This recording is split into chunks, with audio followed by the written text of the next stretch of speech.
Welcome to our very first episode of the Millersberg Construction Podcast, vodcast, if you will, since this is on video. Shorten it to MBC Construction Podcast, Shawn? The MBC Podcast? I like it, yeah. We'll name it something fancy as we go along. This is the first official episode. I am actually sitting down with Shawn, the owner of Millersberg Construction. Shawn, how are you doing? Good, how are you, Megan? This feels so professional. Okay. We have a very casual atmosphere here, so sitting down in front of camera and a microphone is a little foreign to some of us here. A little different. But we're going to be getting the hang of it. We will get it. I have been asking some people what their favorite part of working at Millersberg Construction is, and I would love to know your answer. My favorite part about working here is the family atmosphere, the fun things that we do together outside of work, even at work. We do a lot of fun things, activities together. We just spend a lot of time together, so I think it's super important that everybody, while they're here, enjoys being here. Our crew that we have here right now, everybody really does love working with everybody out in the field. So yeah, I agree. That really reminds me of, so at one of the conferences you've sent us to, they talked a lot about raving fans. And we want everyone here to be a raving fan of Millersberg, whether you're an employee, a client, a homeowner, a business owner, said even the neighbor of one of our homeowners. That is what we want to be putting out into the world. So I think you said that perfectly. Absolutely. Because even the neighbors too, like, they're right next door. Some of these houses now that are being built, you could almost reach out and touch the other house yes. on things. So we really want it to be this great atmosphere, and make it as enjoyable as we can, the whole process from start to finish on things. Yeah, for sure. When you think back to starting Millersberg, what was that like? What was the vision? And let's start there. Yeah, what was the vision with starting Millersberg in the first place? Well, the vision was, I had worked for other companies. I had GM for other companies. And there was things that they did or didn't do that I didn't like. Mm-hmm. And I was like, oh, if I ever did this, or if this was my choice, I would do things this way. So after doing this for a while and really wanting to start my own company, there was things that I brought in here, like the great atmosphere of people. Because it only takes one person to kind of bring everybody down on things. Yep. So that was one aspect, is like in-house, I wanted everybody to be able to work together, to enjoy working together, and have a good atmosphere. Outside of that, like in the field, there was things with these companies that they, like I said, did or didn't do, that I was like, I want to do that, or I definitely don't want to do that. And these things I want to do differently too. Mm-hmm. So that was a big part of it, was like wanting to run my own company the way that I wanted to run it, not the way somebody else had told me for all those years to run the company on things. So that was, at first very exciting and very scary, because I took a big chance. I had a very good position with another company as the general manager of the company, and I decided to leave there and start my own thing. And that was very scary at first, and not having, a paycheck that was always sitting there for me every couple weeks, and I threw all my blood, sweat, and tears into this thing at first. We started out in a little teeny shop in Dundas. We rented out where now I think the daycare center is. We rented out a little office in there, and then we grew and we rented out another part of the building, and then we ended up renting 3/4 of the building, and then we ended up renting the downstairs, and then the garage, and then we moved across the street. And we really just kept on growing, and our growth hasn't stopped over the years. Now we're here in our location that we've been here for, oh gosh, I don't even know how long now, maybe over 5 years. 7 years, 8 years probably now in this location, and we've actually outgrown this location. Yep. And a lot of people don't know, we have a downtown location behind the Ritchie Eye Clinic. Yep. And Sterling Pharmacy, that we have our project managers and our IT department over there with things too. Mm-hmm. So Just keep on growing. Yeah, let's talk about that for anybody listening that is not familiar with us or where we're from. We are located in Northfield, Minnesota, but we do serve the entire South Metro and Southern Minnesota regions. We really pride ourselves on serving some of those smaller towns within our area because we're in a relatively small town. Why was it important to you to open Millersberg Construction in your own hometown and not go somewhere like the Twin Cities or somewhere down south? What was important about this location to you? Family history, growing up in this town. My grandfather owned Culligan for years and years in this town. My mother owned a boutique store, gift shop in downtown Northfield. And just seeing the relationships that they built with the people in the community and how important it was to be a part of the community, I knew it probably would have been easier to move up to the cities and have the population of all the people around you for not only getting jobs but for hiring, things like that. But it was really important to me that I felt like at the time that this town needed something like that, and I wanted to be a part of that to bring that to this community. So that has worked out really good, and I think we've taken that hometown feel to these other towns. So yes. Like our hometown Northfield vibe and feel that we have, and we're involved in the community, we have really tried to reach out to all the other communities around us here, and I like working with the smaller towns and things too. So absolutely. I like to say that a lot when I'm doing marketing or media pieces is we are a company that gives you that hometown family-owned feel, while at the same time having the resources as some of these larger companies. We are right up there with a lot of the well-known companies in the state of Minnesota, but we're still going to be there with you one-on-one, giving you that personal attention and that personal feel, which I think is just rare to find these days. It is, and we always want to keep that too. So we do small projects, we do large projects. So we've done projects that are a couple $1,000s, and we do projects that are in the millions of dollars with things. So we want to always keep that reach, that feel out, that we're open to everybody. Like, we're not here just to do certain types of projects. We want to help everybody out and make sure that they get the best product possible. Absolutely. When you look back on Millersberg's beginnings, what were some of the first jobs Millersberg did? Oh boy, some of the first jobs we did. I know we did Nissa's grandmother's house in Rochester. Just a cute, small, little white house you could imagine your grandmother living in.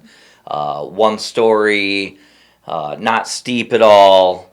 That's one of them. We also did a buddy of mine, his uncle's house up in northern Minnesota, and we actually drove up there and stayed at the house for the weekend while we did the project up there. A lot of these projects that we did too, like when we first started out, we kind of had to do anything. So we're doing decks, deck railings, we were doing you name it. We were doing it, and when I started, I was one of the guys out there in the field doing these things. So I was out there building the decks and doing the roofs and doing all these jobs. And then as we started to grow and I had to take on more responsibilities, I couldn't be out in the field. So now a lot of the time, unfortunately, in a lot of ways, I'm at my desk answering questions, going through emails, helping other people out, teaching, dealing with things like that inside the company. But I do miss being out in the field on those nice days in the summertime with the sun out. And that's even my favorite, when I can get out and take some pictures at a job site and stuff. It's a vibe. The roofing industry is a vibe. Being out there with homeowners during the nice summer days. It is. It's something else. Being a part of like the build and from start to finish and seeing what you accomplished, that was a proud moment, I think, for everybody, and all of our guys on the crews and things like that. I know they really enjoy that stuff, like going to these houses and taking on these projects from start to finish, and then the end results and seeing the homeowners happy, ecstatic with things, especially when we start doing like, I know sometimes roofs can be a boring thing, but like when you start doing like siding on people's houses and things, you can just totally change the whole look of that house. Yes. And taking a house from, 1970, 1980 and bringing that up to date with, the styles and the colors and everything else.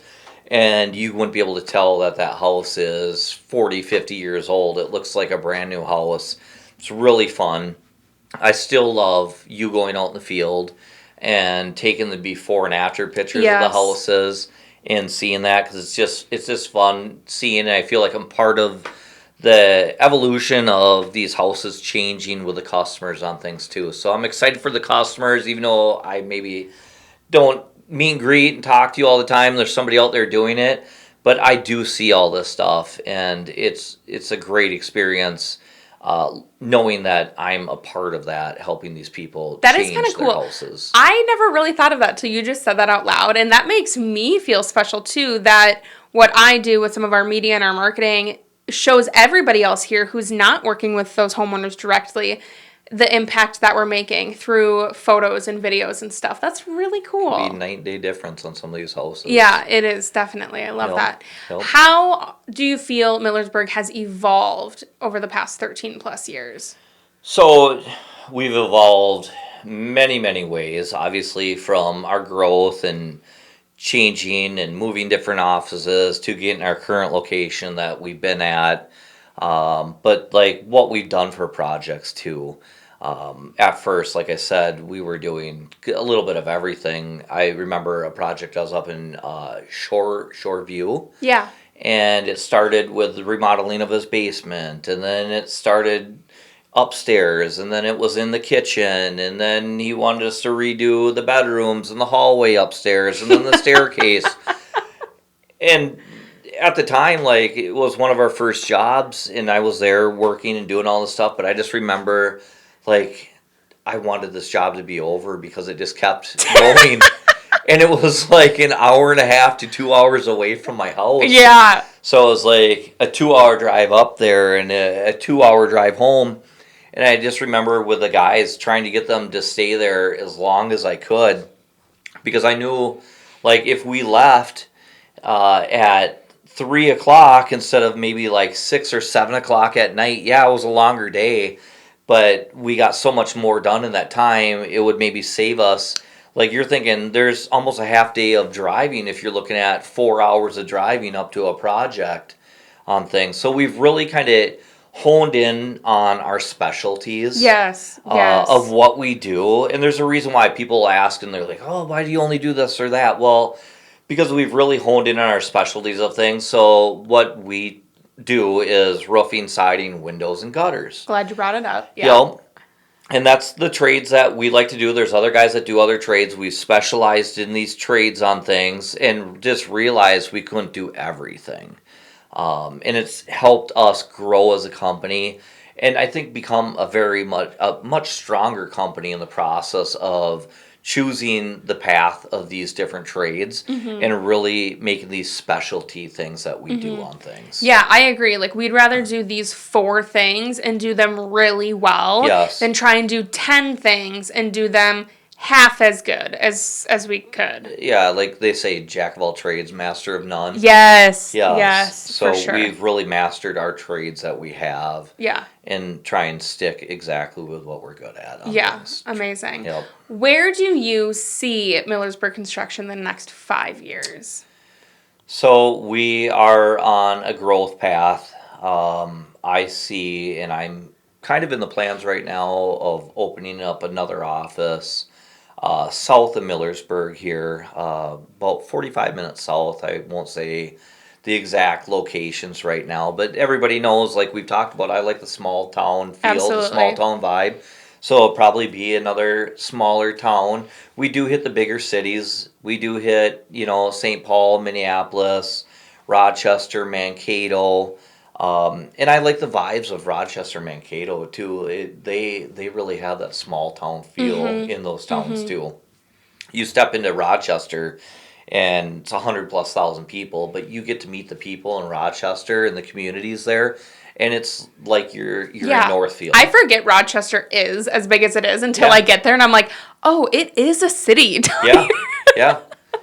But we have employees here that live in Rochester, because that's another thing too, is we really hone in on this feeling local, and that's why expanding some of these offices too, because we want to walk the walk, not just talk the talk with being local. Yep. Like, we love the areas that we are actually your neighbors in. Yeah, we love servicing everybody in southern Minnesota. Mm-hmm. Okay, so growth in the next 5 years. Growth in the next 5 years. Amazing. Having a couple more offices, like I said. And then last question, what is one tip you would give somebody who is brand new in this industry? Brand new in this industry, listen. When you're out with homeowners, don't overtalk them. Listen to what they have to say. Ultimately, they're the decision makers on things. I see too many guys try and overtalk people or not listen to what people are saying on things. My most valuable lesson, I think, through the different things that I've done in life, is sometimes just being quiet. Absolutely. And listening to what people have to say and what to tell you. They'll tell you everything that they want if you give them the time to do it. The other big thing I say for guys is, this is probably the biggest thing, is don't answer a question if you don't know the answer to it. Mm-hmm.